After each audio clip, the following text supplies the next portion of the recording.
Welcome to the Waiting List podcast. Tell us a story.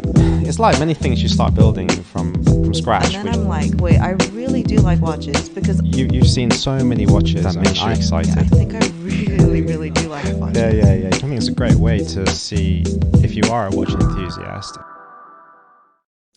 Well, hello everyone, and you are listening into the Waiting List podcast, and with a blogosphere royalty. As our guest, we have Ariel Adams and of aBlogtoWatch, and hosting alongside me is Daniel and Long. Firstly, welcome Ariel, and thank you for spending time with us, giving us the opportunity to delve deep into the watch world as you see it. I do see all of it. I'm looking at it right now. So, well, first of all, I want to kind of give an introduction because of your blog, because it's incredibly successful and it's one of the first ones to start doing very well. And we kind of want to understand how you started back in 2007. That's a good question. I was actually just being interviewed for a New York Times article about milestones in the watch industry. And one of them was sort of the start of watch blogs and things like that. And I was interviewed about it. And I really started thinking again, like what was going on in my mind at the time that I started in 2007. So I had just taken the bar exam and I didn't know whether or not I would pass the bar to become a lawyer in California. And if you know anything about the bar exam, it's not like the test you want to take twice because your actual chances of passing it each subsequent time go down, apparently. Anyways, make a long story short, I did pass it. But I got addicted to talking about watches because I'd been into watches since about 2001, 2002, and I was talking about it every single day. And my friends at the time said, Ariel, enough. You've spoken about watches enough today. And the funny thing is there's no other topic ever in my life that I can remember that I've been so interested to talk about all the time. And over the years, I kept asking myself, why is it that me and a bunch of other, reasonably intelligent, sophisticated people all seem to be obsessed in this highly illogical thing? And you want to know what I sort of boil it down to?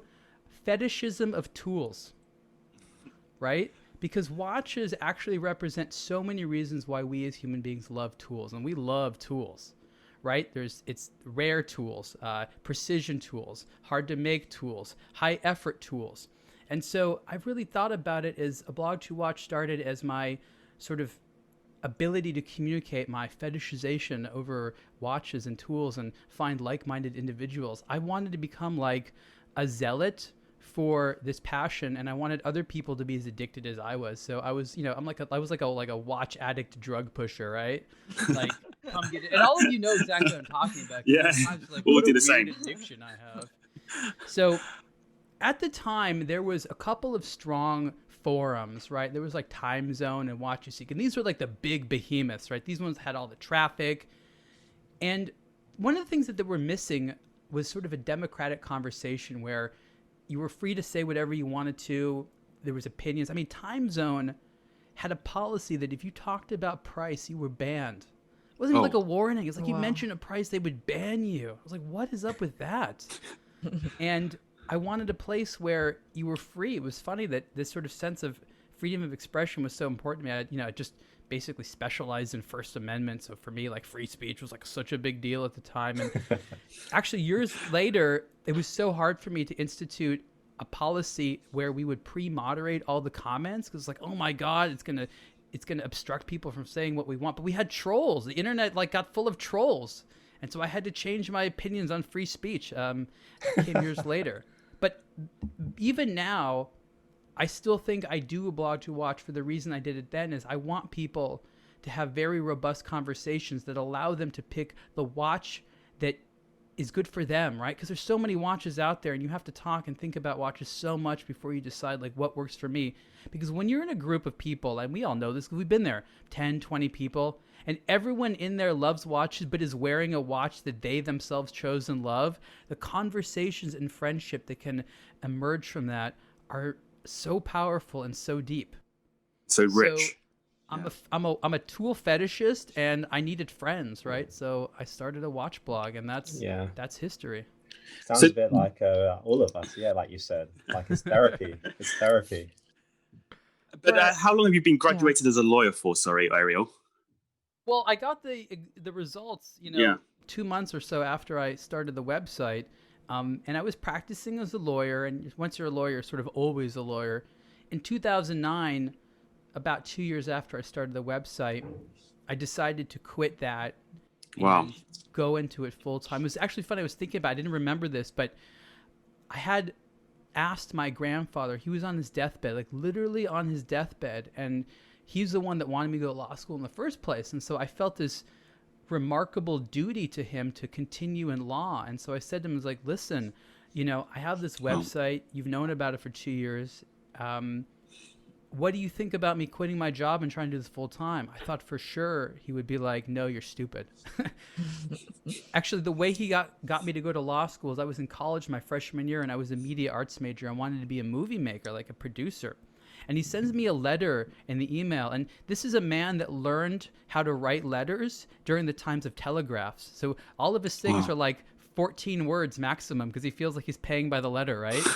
And he basically just said, I remember the letter so well because there's not too much to remember. It's like, entertainment industry is hard. 1 in 1,000 people make it.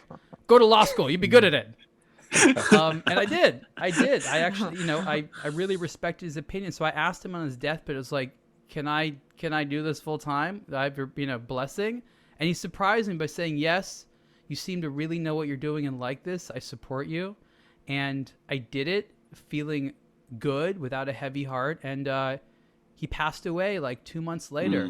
And it sucks because he's the one person in the world right now that I'd like to, you know, have be proud of me about this. You know, I really, there's a great community out there. I love all the followers, but you know, we all have that one, you know, like a family member, a friend that we just wish, could you just acknowledge I did an okay job, right? Like I tried real hard, right? So I always think about him. I always want him to be proud of me. And that's, I think, what's kept a high degree of, I think, professional responsibility, right? You know, I think one of the reasons that we've been as successful we've been over the years is we have rules, we have scruples, we have, you know, sort of a code of ethics. And the site really has to be first and foremost for the consumer, for the readers. If we become a marketing catalog, what good is that? The world has a lot of marketing catalogs, you know? You've seen the excitement on a watch lover's face the first time he gets into the room with fellow watch lovers. And he's like, oh, there's people like me. That feeling, that's a priceless feeling. I want to make sure more and more people have that feeling. And you can't do that with a catalog for watch retailers and watch brands with big egos. That doesn't work. So I hope that answers your question. No, brilliant. No, thank you so much. Because you touched on something that I'm really interested about, because you said you had a pretty decent job being a lawyer, you know, completed for 2 years, but taking that leap of faith to become an entrepreneur, what was going through your mind? And it's not as easy as you make it sound it to be, basically. There's a lot to it than that. The biggest worry I had, to be honest, was, am I going to have the stamina to write this much all the time? Because, you know, right now we have the team and I still write a lot, but sometimes like 4 or 5 days will go by and I don't write an article. There was a period, because I was doing freelance luxury watch writing for some other publications, like a great website that was owned by AOL called Luxist, which is unfortunately not around. There were days where I was writing 5 articles a day. And I was asking myself, like, holy shit, you going to be able to like do this like day in, day out for weeks, months? I mean, I must have gone 5 or 6 years without one day off from writing an article. And I surprised myself. So that was my biggest worry. I think that they sort of instilled upon you in law school constantly from the first week, you know, only 50% of lawyers that graduate actually practice law. They do other things. So it was sort of always okay. And I had, you know, I had been in media, obviously specialized in entertainment law, and I was living in San Francisco at the time. So it was all about tech, and blogs were sort of a new up and coming thing. It was exciting to do something new. And what I actually started telling people for several years, which is true, is, you know, like I had to make up my own job because I was the first person in the world to make a living being a watch blogger. There was like 2 or 3, maybe 4 watch blogs before mine, and unfortunately they're not all still around today, but I'm still in touch with pretty much all of them.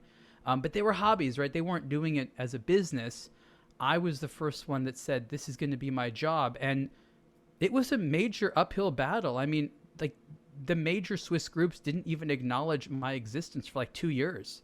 And I had battles where they tried to keep me out of shows. I remember one time there was a U.S. president of a brand at this watch group, and I was at Basel World, and she had to sneak me in to view the product. Like, if her Swiss bosses knew that she was allowing an ablogger, like, she could have been fired, right? Why is this blogger here? They used to look at me. Who are you? And, like I was like a janitor. Like, here's the trash, take it out. And I remember they used to make fun of me because you've been to the meetings, right? They have like their whole little presentation. They're like, okay, we're starting with a story, and there's like they have the watches like under the cloth. Like, oh my god, like the reveal. So I used to just bypass them, walk right around them, open the drawers, and start taking out watches myself. I didn't know that. Get right in there, basically. Yeah, I was just like, I have 15 minutes, and I don't really care what you say. You can talk while I'm shooting. And I didn't know that was like a weird thing to go in there with this very sort of assertive attitude. And I've come to realize, like, oh, there's something different about Ariel because I don't want to sit through presentations. I think there's a phase. I have a question, actually. So, yeah. I've always wondered with people that go into industries where someone hasn't done what you have done, so you don't really have someone to basically copy or follow. You're all mentors. Yeah, mentors, right? Or even people who have, at least some kind of template, or like, at least they can show you what are the possibilities, how far can you go with this. So without having people done what you have done, do you actually think that it's a good thing? Because then it means that you can set these boundaries or levels, right? Or do look at it with new, fresh eyes, basically. Yeah. It's a very good point, and it would be a lie to say that I had no mentors, but there was, of course, no direct model to copy, right? I still find today that there's an enormous amount of people that misunderstand the business model, that think it's easy. There's been so many watch blogs that have started and failed. I was actually speaking with a close colleague the other day who used to run a major brand in America. He was kicked out because when the major Swiss brands, it was close to 10 years ago now, they started basically sweeping out all the Americans. They would replace those jobs with Swiss and French and sometimes German people. And it's all kind of been downhill in America since then. But we were chatting about how the watch retailer Tourneau, for a while, I think it was about a year, they had their own watch blog, and it was a disaster. And I asked him, I was like, why do you think that it was a disaster? And the one word he said was like, ego. So they're egos. I didn't even know what he meant. I mean, again, the entire website was a disaster, but he just chalked it up to ego. And here was a retailer that had all the money in the world, had every opportunity to do what I do a lot better, and it just crashed and burned like really, really fast.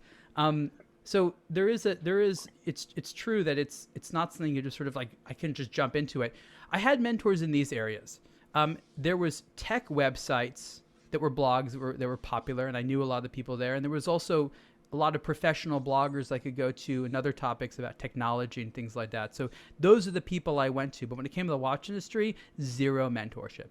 Right. Yeah, I have a question, which is, can you remember any specific, for you, like make or break moments for the blog where you thought, if I can't get through this, I'm really not sure if I can sustain it anymore? Like really clear moments, or alternatively when you passed and then it just went like that. Look, I think that right now the pandemic is the biggest make or break moment because it has nothing to do with the blog. It has everything to do with the industry. Right now during the pandemic, we're doing great. I mean, our problems are, for example, we're paying too much money in web hosting because our traffic is too high. Like most people would be like, oh, that's a good problem to have. My web, like we're changing web hosts right now. Like our cost was double what our base rate is because of overages and things like that. So it's actually been really great to have pretty consistent growth, but there's been humps in the road. There's been all kinds of humps in the road. I think one of the first make or break moments for me was, I never really thought about it until later, but it was asking myself, okay, Ariel, how much of a fighter do you want to be? Because again, as I said, there were times where I did not have support from anyone. I mean, there was managers here and there, and there was allies, but the industry in general was quite hostile, and it is quite hostile. So I remember SIHH disinvited me and reinvited me the same year, right? So I kind of gave the story away there, but I've already talked about this a lot. So the way SIHH worked, and again, it's no longer, is around September, actually around now, you'd get a letter in the mail that was basically your invitation. And by about October, November, I still didn't get a letter. And I was like, okay, that's odd. Everyone else I knew got the letter. And so you had to infer that you weren't invited, because you can't just go to SIHH. Now, I'm a blog that is there to talk about watch news and reviews and hands-on. And if I don't go to a major trade show, assuming the trade show is going on, like that's death, right? Like not going, Yeah. it's death. So I had to ask myself, Ariel, do you want to fight as hard as you fucking can to get back into SIHH, or you just want to let it go? A lot of people are just like, let it go. Next year, they'll think you learned your lesson and reinvite you. I'm like, I'm not so sure. So I went on a bloody war with Richemont. I sent very persuasive, legal, not angry, but assertive letters to everybody I knew at Richemont.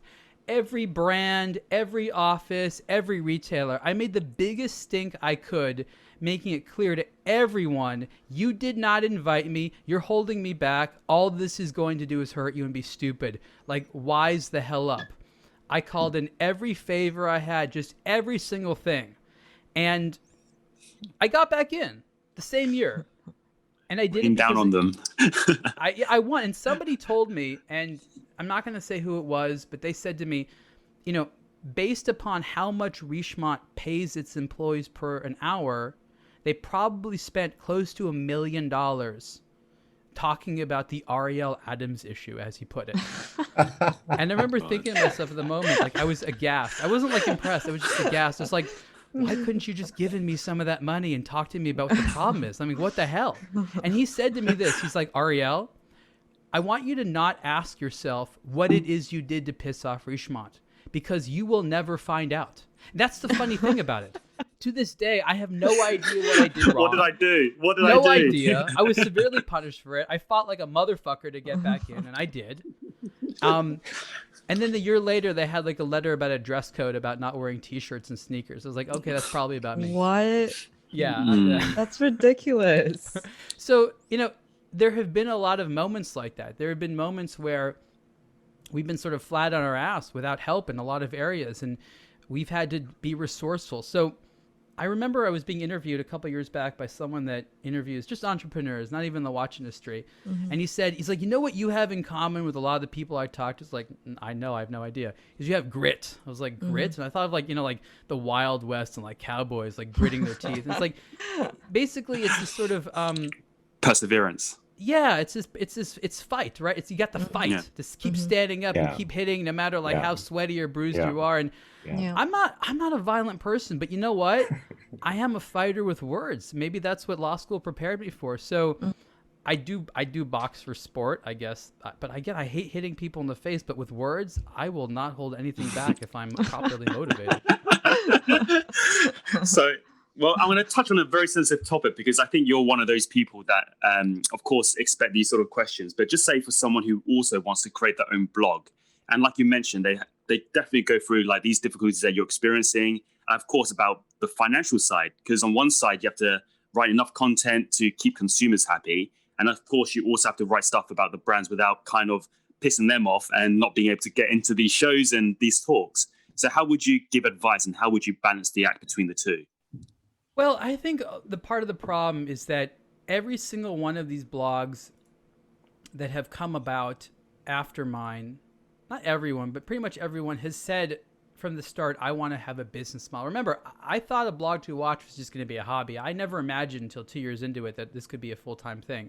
And when I did go full-time, I was not making enough money to go full-time, right? Like I had to increase the revenue, and I was able to at the time. And the funny thing is that was during the last economic depression.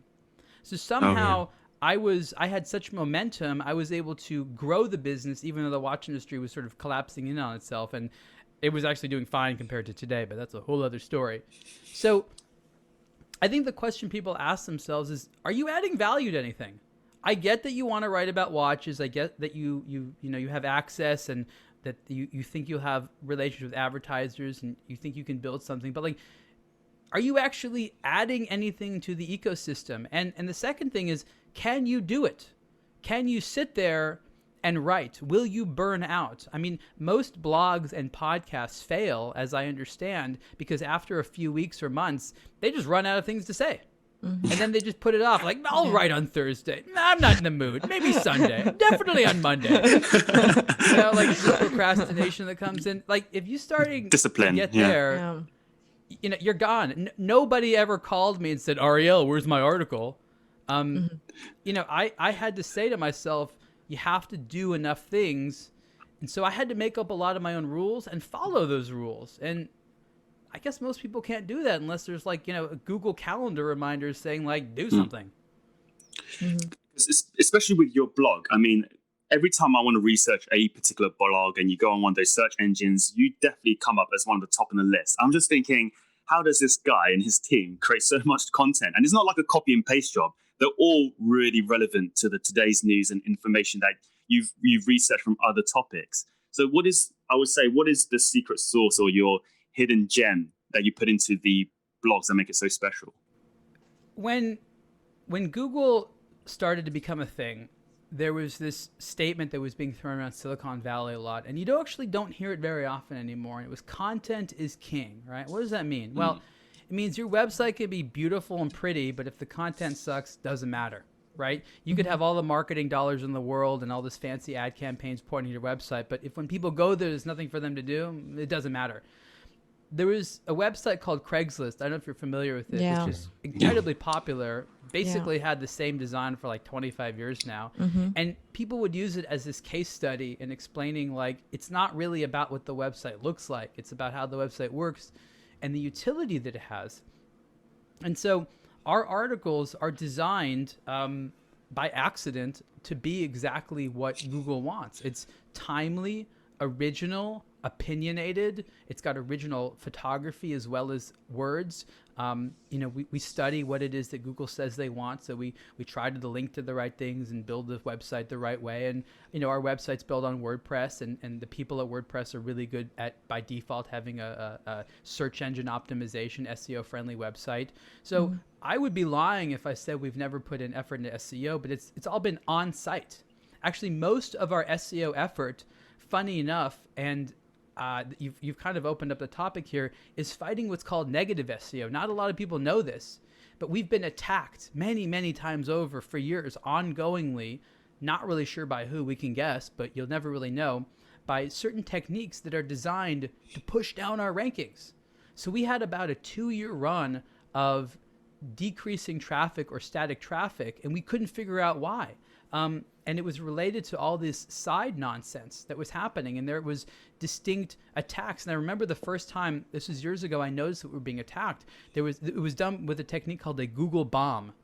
And it's designed to make Google think that I'm trying to game the system, when in fact someone's pretending that I'm gaming the system to down my ranks. The only people that would ever have an incentive to attack us are people that want to be ranked. Yes, who want to be ranked higher than us, right? That's the only. Let me have a conversation with other ones. Like I said, you play fair. I'll be like, guys, play fair. Come on, what are you doing? Yeah, it's a weird thing. It's like I remember I was like, now I have to compete with cheaters. What the fuck? So we've put in a lot of money talking to experts. I remember the first several SEO experts I spoke to would not believe that we're being attacked. Like, no, that never happens. You're just a nobody. And like, look at this evidence. I had to go through several people before I found someone who has enough expertise. So it came to a point where I knew more about SEO than about 80% of the SEO experts I talked to. I had to get into some really deep level stuff, and we have some great people that we can contact. But so to answer your question, there's nothing really weird we've been doing to Google. If anything, we've been fighting so that something bad isn't happening to us, right? And that's allowed us to learn a lot of things. But I guess, talking about this, like competing with cheaters, as far as I know, most of our competition has purchased traffic, purchased followers, purchased this, spent money to attack us. We've not ever done that. All we've ever done is try to build great content, do the right techniques to share it with people, and, get there. We've never done anything disingenuous. And that's kind of the funny thing, is that I get to say to everyone, even though it hasn't been easy, we have the top position by playing fair. And look at all you poser motherfucking losers that have like tried to play Agreed, all man. these shortcuts and things like that. Like I Play get these angry tricks and about games, it. man. Yeah, of course. I get angry because they go to brands and they lie. They lie. Yeah. I heard brands say to me things that these other people would say that flat out lie, no evidence. And I was like, I guess that's the luxury industry. You know, not everyone goes to law school and has professional responsibility. So I'm sorry to use such strong words, but from my perspective, I love other watch collectors. I have nothing but skepticism and often animosity for other watch media members. No, agreed. Yeah, I was going to say a lot of your story actually really resonates to what I'm going through with building a platform in China, and there's no model that's been done, and the resistance you get from the watch industry. Like ego is a good term. Yeah. And yeah, just constantly having to get up and fight and not knowing really like why certain things don't work. You know, like I think, why? Did I miss a lesson? You know, did I miss something? You'll never impress the Swiss. Just remember that. Yeah. Don't even try. You know, Seiko actually has recently changed their tune. But for many, many, many years, if you really closely examine what Seiko has done, it's basically saying like, hey, Swiss, we're just as good as you, right? Do you accept us now? Can we play in the same sandbox as you? Can we? When all along they had all kinds of independent merit, yet that they were sort of obsessed with getting this sort of Swiss approval. I mean, when Philippe Dufour went to Grand Seiko and basically said, you guys are doing an okay job, like that was like the best thing that ever happened to Seiko on earth. I don't think that's ever sold like a single watch, but that's like the best thing that ever happened. I mean, they should be proud Lost of their that. virginity, basically, kind of thing. Yeah, it was just like, okay, guys, you know, you're like a multi-billion-dollar company, but this like one polisher from a small town Switzerland comes and like gives you a thumbs up, and all of a sudden it's bust open the champagne. I do find that really weird because I feel like Japanese people are generally really proud with everything, clothing, food, and everything. Yeah. They don't need validation from other people. But with watches, it's like, nah, I need you to tell me I'm good. I mean, look, that's because, yeah. The bespoke designs that are just for the Japanese market, the JDM ones as we call it, they've until recently been scared to death to release those around the world. Like someone's gonna like make fun of like the Japanese culture watches. I'm like, dude, I grew up with that stuff in Los Angeles. Like I want those things. Don't make me have to fly to Tokyo and buy it and bring it back like I'm some type of criminal. Because thing is, I think with regards to your blog as well, did you catch the wave? Because I was also on the same phenomena was the car industry. There's a lot of old press there, magazines and traditional methods of doing reviews of watches. Then all of a sudden the internet started coming up. So I want to hear more about, did you kind of ride on that wave, and were you the first to really access the internet and start sharing information like this? Well, like I said, you know, people had been involved in talking about watches online for probably close to a decade before I had gotten started, but it was within these small enthusiast communities, you know, the forums and the proto forums and message boards and things like that. And it wasn't very inclusive, right? Like you couldn't even find half the stuff on Google if you were looking. And like you said, I wanted to be that if you were doing research on a brand or a model that we're talking about, like the average person can find it. And we succeeded in that. So I don't really know if I rode a wave so much as I got lucky with timing. Okay. And I recognized quite accidentally that there was a demand. There was a lot of people around the world that did not have any outlet for watch conversation. And, you know, I don't know if any of you know, but at the time, the magazines didn't do it either, right? So it wasn't like I was taking what was in a magazine and moving online. You know, I was a subscriber to Watch Time, and you know, I'm good friends with the people who do Watch Time. I actually feel that they're among the more respectable, you know, colleagues that we have. But they're a non-opinionated magazine, right? So I had been reading magazines of all kinds, especially like watch and technology, like computer magazines, since the time I was like, not watch, automotive and car magazines, automotive and tech magazines since I was like 12. And they were very opinionated. And then I read watch media, and every review was like a description of the watch. I was like, where's the review, bro? Like, could you tell me anything about your feelings on the matter? Was it better or worse? It was just like on and on about these descriptions. It was just like, who is this written for? So I had this like years and years of buildup of someone can do it better. And I was the first person to do it better in a way that was, distributed to a lot of people. I guess that's the wave I was in on. Yeah, I've got a question about, as your blog was growing and there was no model for you to copy, and it was out of passion, out of being your hobby. How did you navigate the part where you have to monetize? Yeah. Like, how difficult was that? How did you even know this is where I'll monetize? Is this a long lasting way that I can build this and grow this, but still make money? Okay, y'all are gonna hate this answer because it's true. I didn't have to chase any money for the first 3 or 4 years. It all came to me. There was a lot of little brands or independent brands that recognized our traffic and the importance of what we were doing, and they just said, "What does it cost to advertise?" And so I was highly responsive as opposed to having to reach out. I never had to make a media kit for like years and years and years. A lot of the pricing was something I just had to figure out, like what to do. So we became like increasingly professional from an ad sales and banner delivery and all that perspective organically over the years, and we sort of just created products that made sense for us. But like I said, it all started by just incoming interest. I never actually reached out. I think the only things I did at first was like have some affiliate links to like eBay and Amazon. And again, this was nearly 15 years ago now, so that it was a completely different world. I still think those are good places to buy watches, but I wouldn't say that you could start a website being an Amazon watch affiliate. Like maybe you could, I don't know. A lot of people have tried, I'm sure.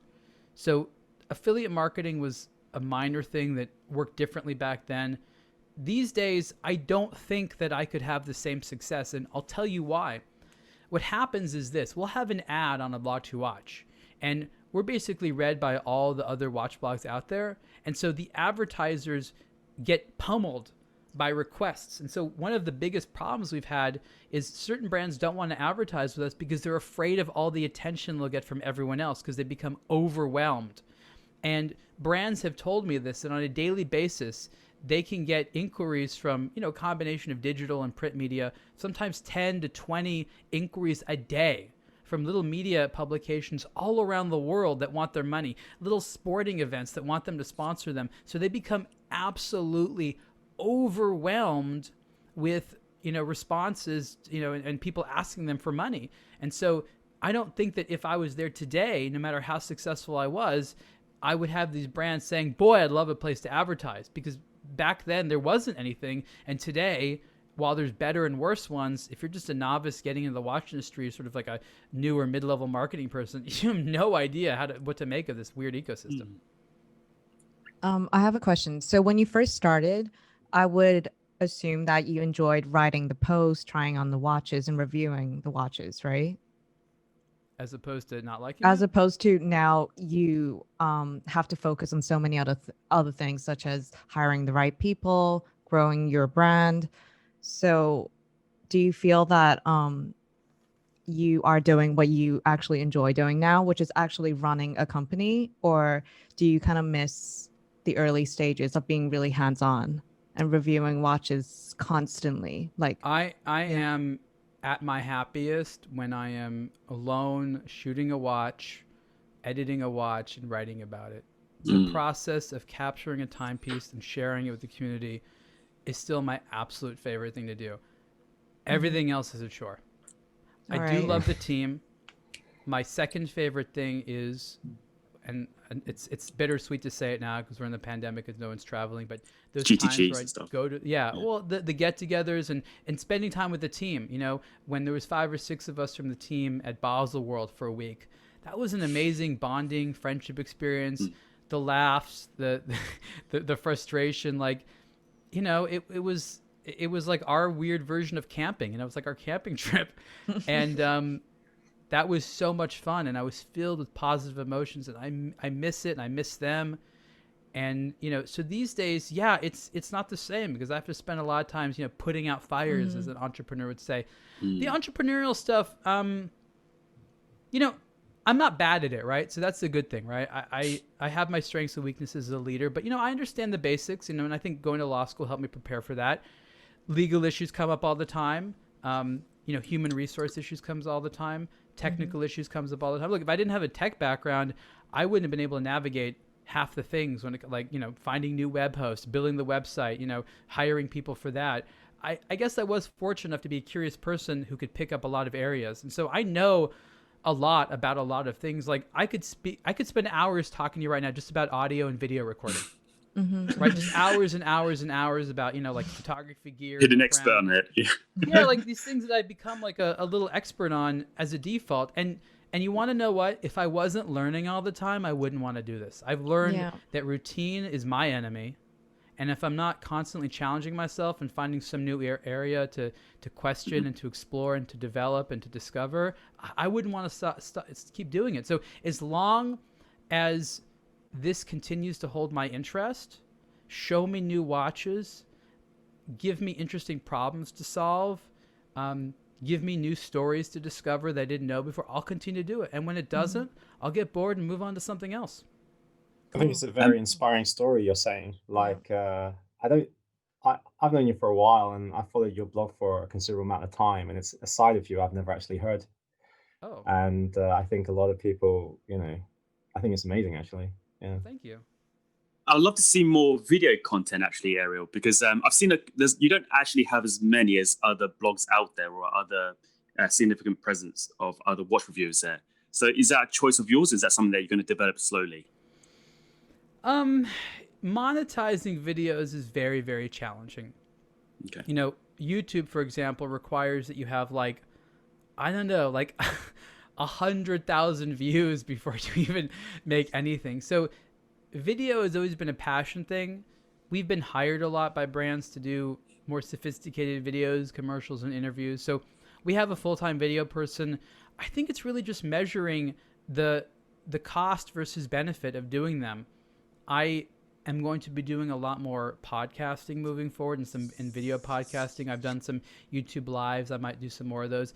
Look, part of it is, it's not that I'm shy, but I'm not really ego driven, right? Like I'd rather it be about the watches.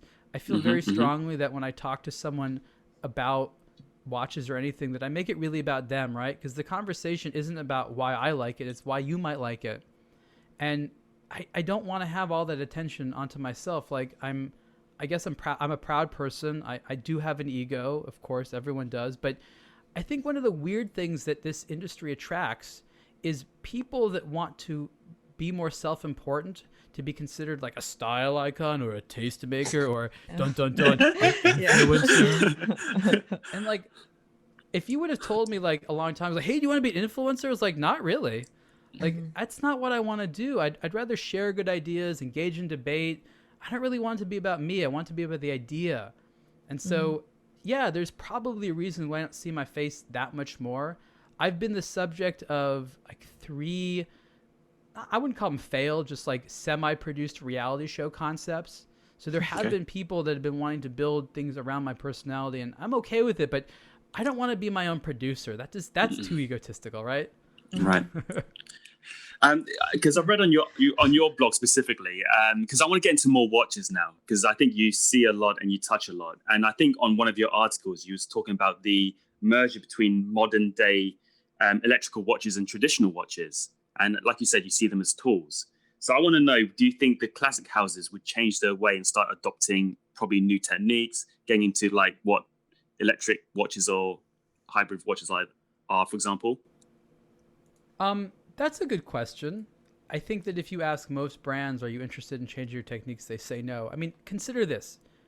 The traditional watch industry survives because of a certain degree of stubbornness. If they did what was the most modern or most efficient, they wouldn't be doing what they're doing now, right? So by stubbornly adhering to making something that they made in the past without that much difference gives us the traditional watch industry that we have. What I think is interesting is how else can the world contribute? Hong Kong, for example, has recently in the past several years become much more visible as a design icon for watches. Some of the brands, I mean, they were involved in the watch industry for so long, but they never got any credit for creativity. And so I don't think that Hong Kong should be designing the watches that look like they came from Switzerland. I think that they at first especially in parts of Asia, the watches they made looked as though at first glance, is that a European watch?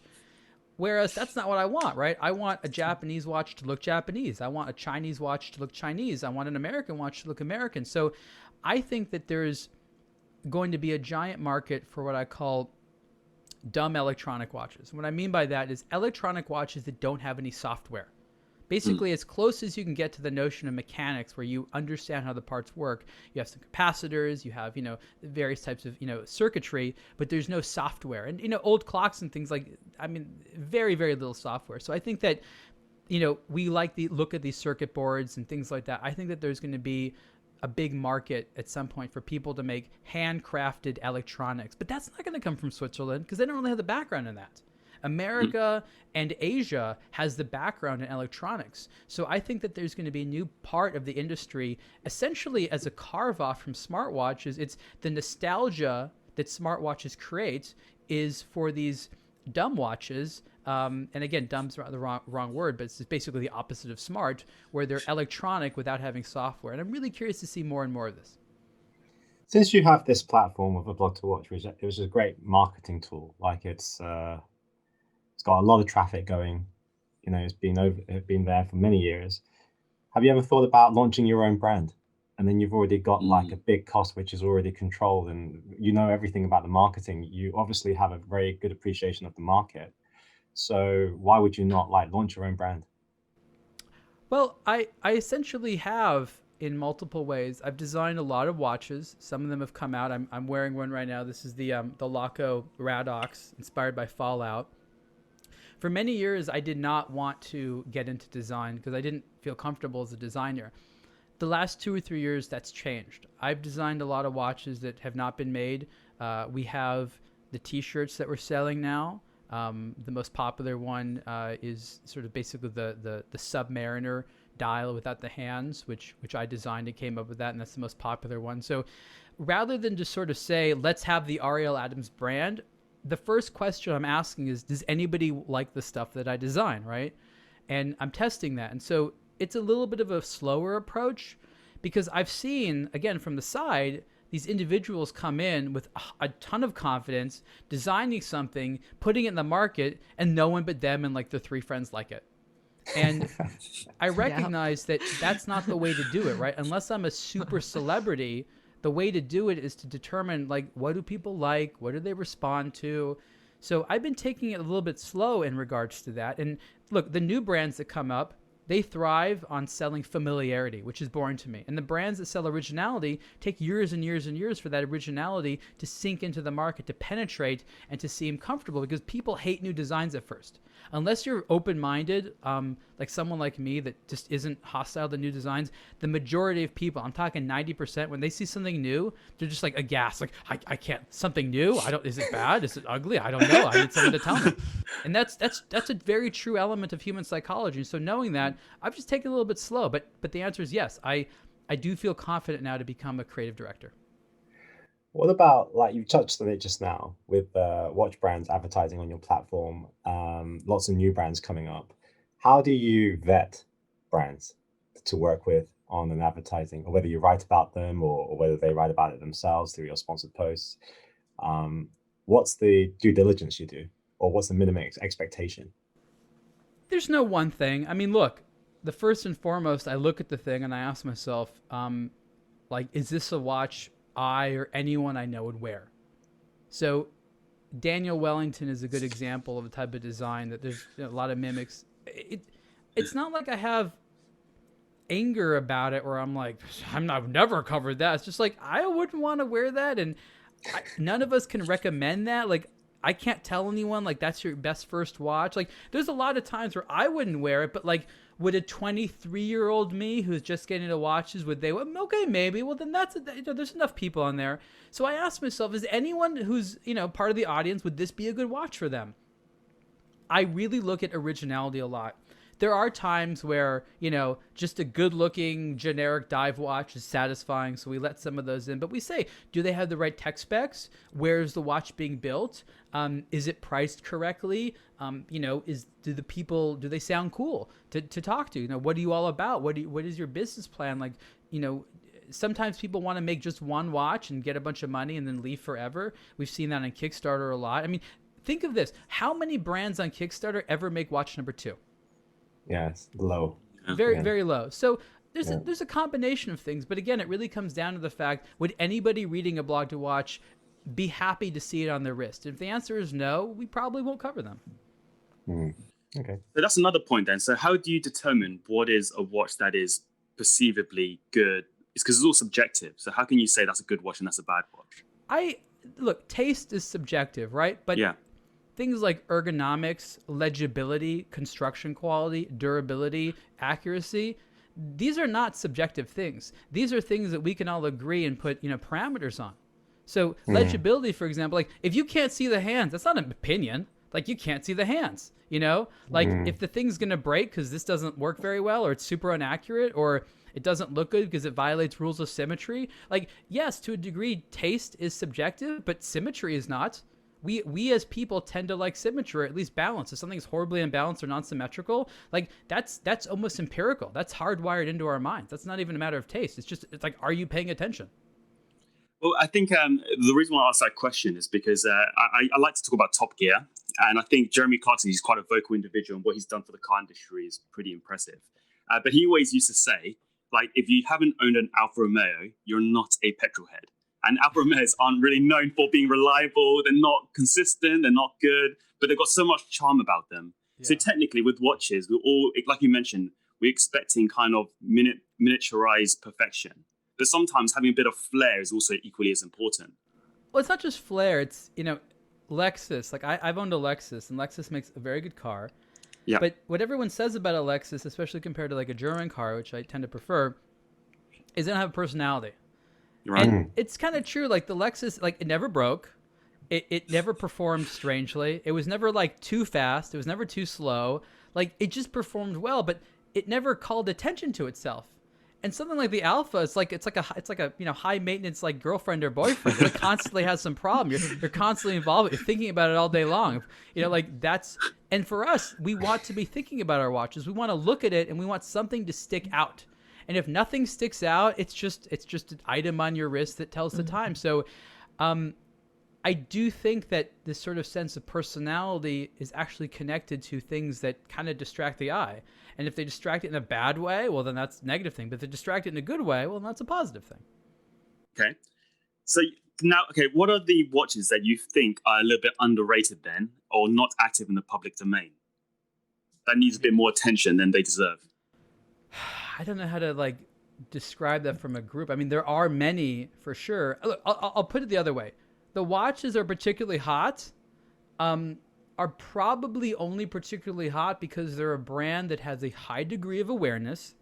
Mm-hmm. And, the internet sort of celebrates this notion of virality, right? So if something becomes popular, then this other person sees it's popular and this other person sees it's popular, and everyone thinks the same thing is popular. Whereas in the past, smaller groups could come up themselves with what they think is popular. So the watches that are very, very hot are hot artificially, I guess you could say, or arbitrarily even.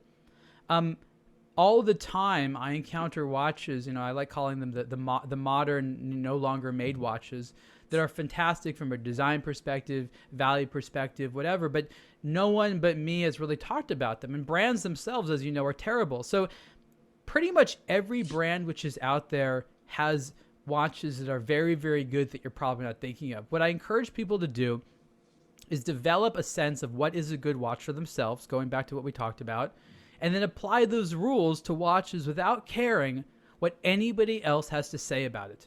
The number one thing that you can do to hurt yourself as a watch collector is read what other people's comments are on watches you like. Don't get me wrong, it's great to chat watches with people, but I advise people that their first 2 or 3 years of being in the hobby, completely silo yourself. That's why I like eBay, for example, because eBay, it's all positioned the same. The seller, isn't going to give you a review. There's nothing like that. eBay is one of my favorite places to browse watches because it's minus that editorial element. I hate seeing that part. So I love it that way. I just encourage people to, look at watches in a vacuum. I remember I did this experiment several years ago with a friend of mine. This was in San Francisco. He's like, Ariel, watches. I'm like, yeah. He's like, okay, I want to buy a watch. I want to spend about, this amount of money. And this guy was also a lawyer. He was like a couple years older than me. You know, kind of like a bigger guy, and I knew immediately what it was supposed to be. I said, okay, you need to get a Bell & Ross BR1. This was around the time when they came out. It was really hot. You know, he was going to wear it with a suit, so I wanted him with the polished hands. He's like, I don't know. So I went with him to like 3 or 4 watch stores, and he tries on all these watches, and he puts them on, and he looks at them all. And at the end, he ends up buying the Bell & Ross, okay? That's exactly what he ends up buying, because he realized after seeing all those watches, it was the best choice for him. And yes, he had my opinion, but what he was able to do was measure everything for himself, see how he felt about it. I did push him along the direction a little bit, but you know, he didn't start reading reviews. He asked himself, what do I like? And so you are not going to be a happy watch collector if you're buying watches for anyone other than yourself. Don't ever buy watches because they're on somebody's top 10 list. Don't ever buy a watch because someone says, all collectors must own. No, that's fucking bullshit. Anytime you hear anyone saying you must do this or learn this, like, yes, you can learn lessons from these people, but like YouTube and a lot of this, it's just clickbait. Like these people are clowns to me. Like some of them are okay, but like they're literally, some of them, they consider themselves clowns. They have like weird fake personalities and stuff like that. Like you meet them in real life, you know, they don't have addresses. They live in like, you know, tax shelters and stuff like that. Like people that talk about watches on the internet are some of the creepiest people like I've ever come across. It's hilarious. I mean, I don't know what it is. Maybe there's creepy people talking about other things as well. But like I asked myself, I'm like, am I creepy too? Like these people are weird. Like, I don't know. But just, you know, most of these people, like they wish they were some type of like salesperson, and don't learn about watches from a salesperson. Try to learn about watches from people that don't care at all what you buy and are more interested in you liking watches and liking what they own. Like sometimes somebody wants you to have a watch just to validate their own ego. Like again, try to take ego out of it. That's my best advice. I love your voiceovers of your friends. It seems like you have a lot of Eastern European friends.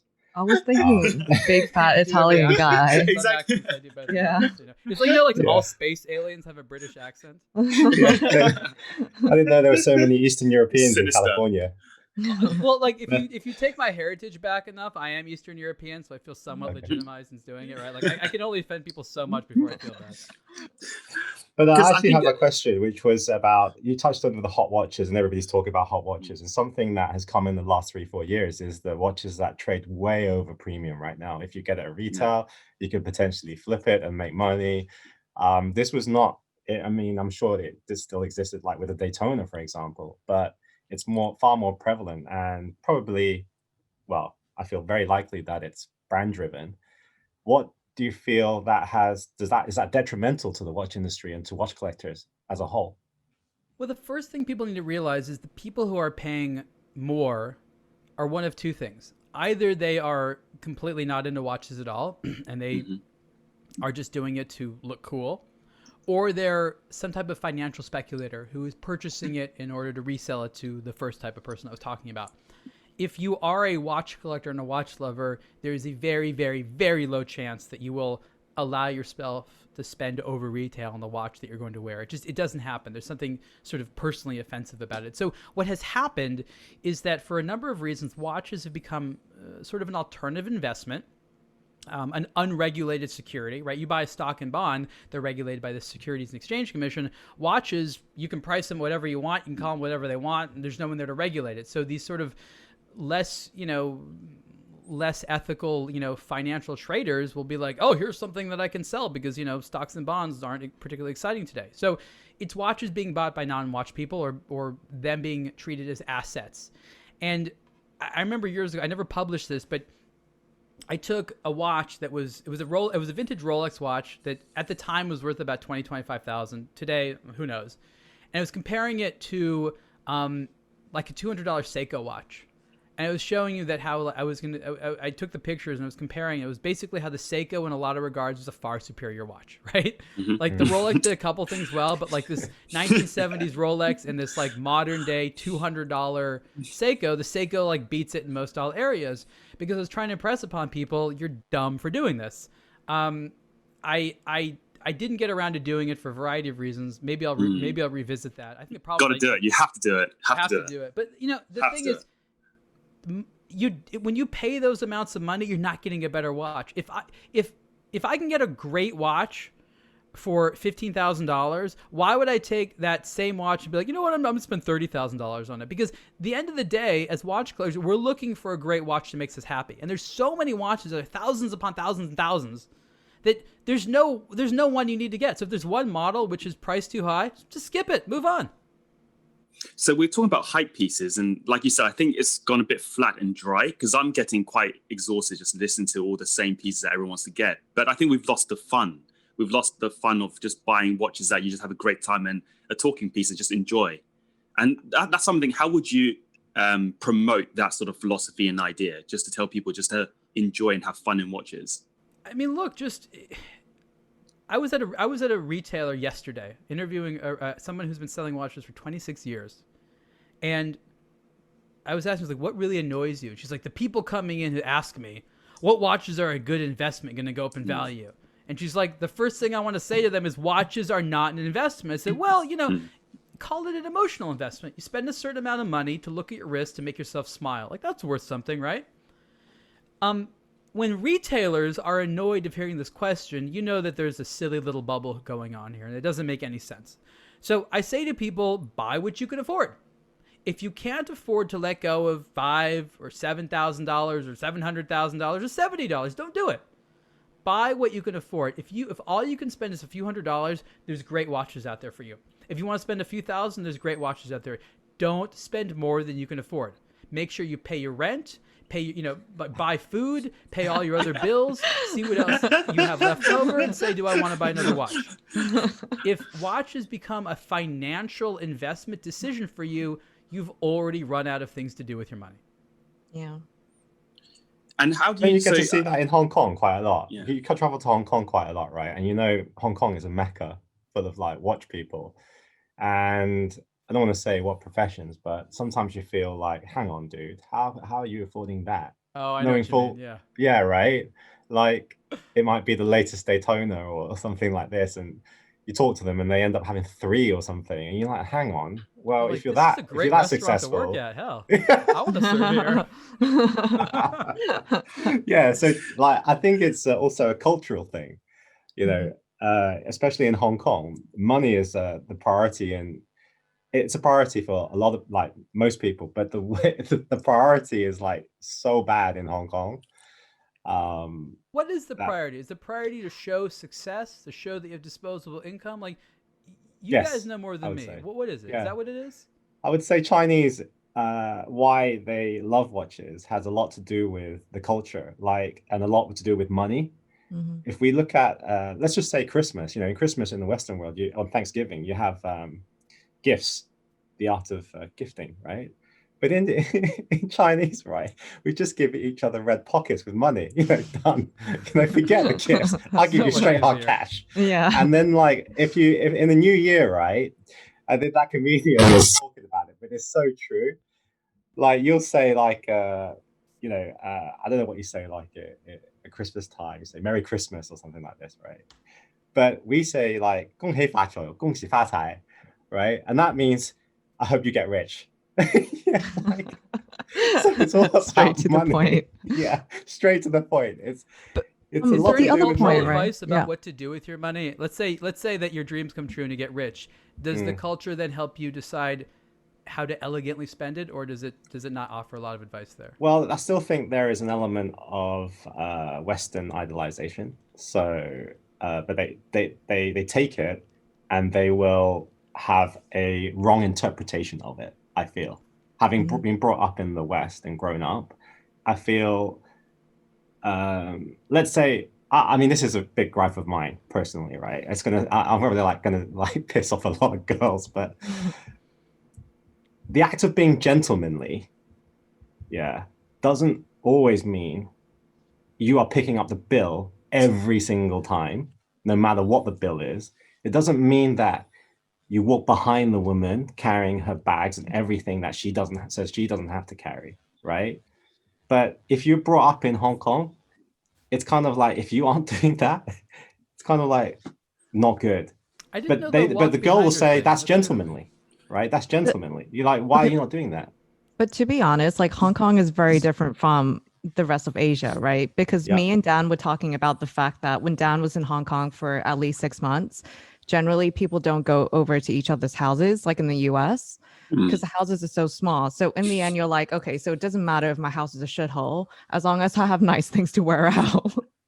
So that's The one house thing. is so small. I've never known where people put all their stuff. I'm quite confused. Exactly. Yeah, So imagine exactly. all these watch boxes at home, like piling up to the ceiling. Well, you Yeah, bring that's up a an that's a interesting very point, good point. because Yeah. in America, more people know cars as being like the luxury thing, because more people have garages to put the cars in. In Hong Kong, as much as they'd like the car, there's nowhere to put it. So the watch becomes the de facto car. Whereas in America, we're like, well, I got the Ferrari. She likes that. Do I also need the watch? The thing is, with the taxes of cars, like in the US, you don't get taxed that much, but in Hong Kong, it's like 100% tax. And with watches, there's no tax. So it's better to kind of buy watches than it is to buy cars. Yeah, there's a lot of problems with cars because in Hong Kong, just the parking space is going to kill you, right? Yeah. You can't. It's not from a functional point of view. You really don't need one. You can get by without one. Yeah, you can get by without one. This talks like Coming from Alex, the guy who drives an Aston. Aston Martin. Yeah, yeah. I mean, okay, but there's another thing as well, which I realized with Hong Kong is that I wouldn't say across the US, but at least in LA, you have a lot of nice restaurants where you can literally park the car right in front of the restaurant, or there's a valet and people can admire your car. But in Hong Kong, even if you have a lot of money and you have a nice car, no one can see your car because there's not enough parking lots. So your car's hidden in underground space, right? So unless you're Ivan and you park it in front of the peninsula. Yeah, yeah. I mean, there's a lot of it's hard to cruise, right? You can't just drive around like Hong Kong and like have people look at your car. It's easier to do than parts of America. I mean, look, I like cars and watches. I would say probably, you know, in with equal passion. I obviously spend more time talking about watches. I've actually done a lot of car reviews and stuff like that. What I realized is that the space of car writers is so full. Like, I don't really have anything to add to this. Like, I genuinely like cars, but there's this whole group of people that do it really well. Sometimes I stick to the watch space, even though I've written about plenty of other things, because, you know, not only do I understand it and like it, but apparently it's really hard to do a solid watch review. Like, Daniel, like, we've had you try to write something. Like, did you find it intimidating, the process?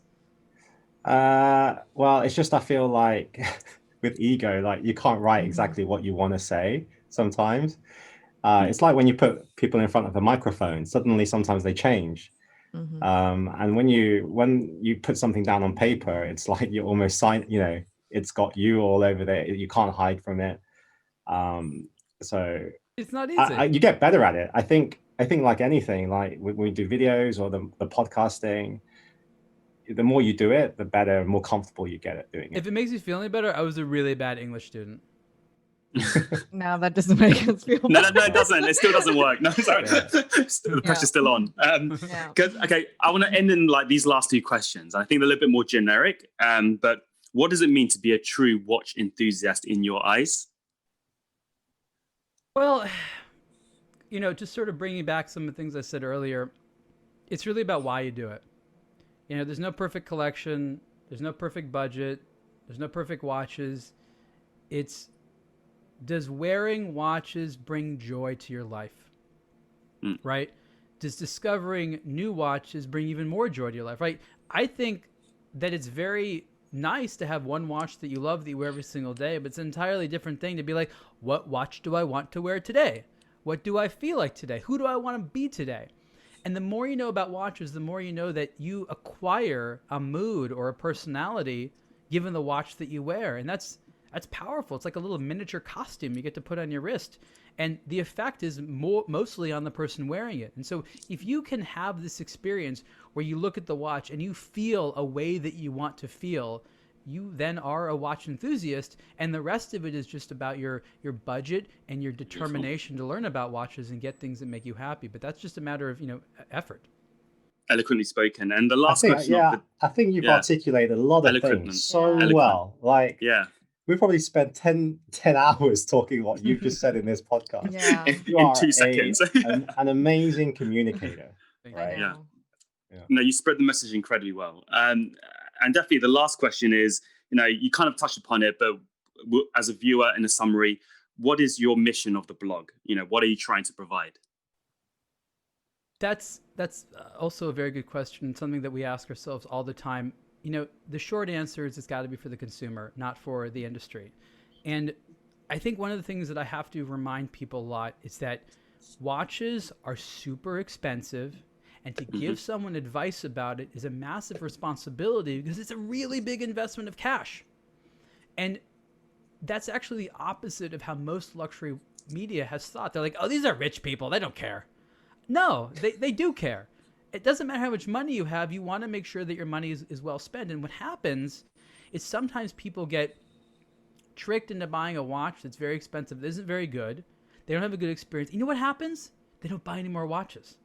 They're turned off to the entire experience, the entire industry. They had a bad experience with the store and they got ripped off. They're like, screw this thing. I don't want people to have those experiences, right? Like, I want more friends and I like to talk about watches. And if you have a bad watch experience after sort of becoming interested in it, that's a disaster to me. I don't want that. So I'm literally protecting the luxury industry from itself. We are not there to advance the goals of the luxury industry. If anything, I'm there to hamper many of the goals of the luxury industry because they are self-serving and short-sighted. I am there to protect the experience of learning about watches, getting a great watch, loving it, and then wanting to repeat that process. So the goal of aBlogtoWatch is to help consumers do that as comfortably and as frequently as possible without all the interference that inevitably comes from the sales and marketing interests of the industry. Wow, that's beautiful. I wish you every success on that mission, and I vouch, and I'm one of your supporters, and I'm sure Dan and Long are too. So keep up the great work, seriously, Ariel. After this episode. Yeah, keep it up, seriously. Well, you know what? I appreciate, the membership of all of you into the larger aBlogtoWatch community. I visited you guys, in Hong Kong and in Shanghai. I think you are some of the most, not only well organized, but the easiest to approach watch lovers anywhere in the world. I would like nothing more than be able to spend more time with you and be part of the community. And I thank you for not only rallying around what we do, but making your own flavor of it in your part of the world. That makes me feel a little bit less lonely in this universe, right? Because I feel like there's you out there that think like me and that we share this bond. And it just makes me so happy to hear that. So thank you for sharing that with me. No, very touching. Thank you so much. We normally end on quick fire rounds, but this time I want to put a little bit of sweat in your hands. And I'm going to ask you a series of questions, and I have to see how many you get right. Okay. So no pressure. So the first one is, what does TAG of TAG Heuer stand for? What does TAG? So it's that French company that bought it. Mm-hmm. It's the conglomerate. I don't remember. They didn't have anything to do with watches, right? I don't remember that. No worries. It's called Techniques de Avant-Garde. That was a hard one. I do apologize. Okay, so not really apologizing. You did the same quiz with us, and they were damn hard questions. He doesn't do questions where you can answer. He does questions where he hopes you can't answer. I want to add sweat. There's no much point giving you easy stuff. If it was easy, then everyone can do it. What was Omega's previous name? Omega's previous name? Like in the teens or something like that, or the late 19th century? Oh, you know the changes. Say any, and I'll give you the answer. I'll say yes or no. Was it the name of the dude? It was the family name, right? Close. Yeah, you're okay. It's Louis Brandt and Fields. That's right. Then they changed to Louis Brandt and Fields. No, it's 75% the way there. I'll give you credit. I'll give you 50%. 50%. 50%. Okay. What time is happy time? Happy time? Like, is this like Happy Sports, like a show party? No. There's on the face. If you look at a face, happy time represents something. Oh, like the 10-10, that type of thing? That's it. 10 past 10. That's correct. Yep, you got that. How was the first Casio G-Shock tested? It was thrown out a window. Oh, he's got it. Yes, it was a 4-story building. So I think it's 10 meters high. It's from the second floor. That's right. That was right. Toilet. Okay, so this one I want to get confirmation on because Long messaged me. But what was the first modern conception of a wristwatch made? By whom? The first modern? So the first one Yes. that we know about was the Breguet one for the Queen of Naples, but that was sort of a he's got it. one-of-a-kind one. Yeah. Okay. Is that what you meant by modern? Well, what's the second one? What's the second one that you're thinking of? Yeah, he's got it, but Well, in the early 20th century, it was like 1904, so like Cartier did the Santos. That was a very, very early one. But then you He's had on other fire. he's on it. He's where- on it. Now he's on it. He's on it. Okay. I mean, I'll give you 4 marks for that. Just end it right there. So in 1929, what did Rolex do to prove that it was a water resistance case? It put it on that lady who swam across the English Channel or something. Mercedes. So good. Yes, Mercedes it was. Gleitzer. Yes, correct. English woman, Secretary. Mercedes Gleitzer, attempted to swim across the channel, which took 10 hours. Okay, and the last one is, what does the word tourbillon mean? Whirlwind? Oh, he's got it. Yeah, he's good. Yeah, top marks. We bow down to like supremacy right here. I think there was a bit of Ariel biasness there, because those questions were so much damn easier than the ones we got last week. I mean, you just pointed Ariel in a super great light. The guy already is known as super knowledgeable. You just made him look like a god, and you made us look like idiots, man. Okay, Daniel, what was the question you got that was really hard? I want to know. No, I asked him about watch movies. He said, the first question he asked us was name the watches that appear in the Marvel universe. In the Marvel universe? Marvel Cinematic Universe. Yes. Bulgari's definitely in it. Oh, see, he got it. Carla To Daniel, like, even he got it.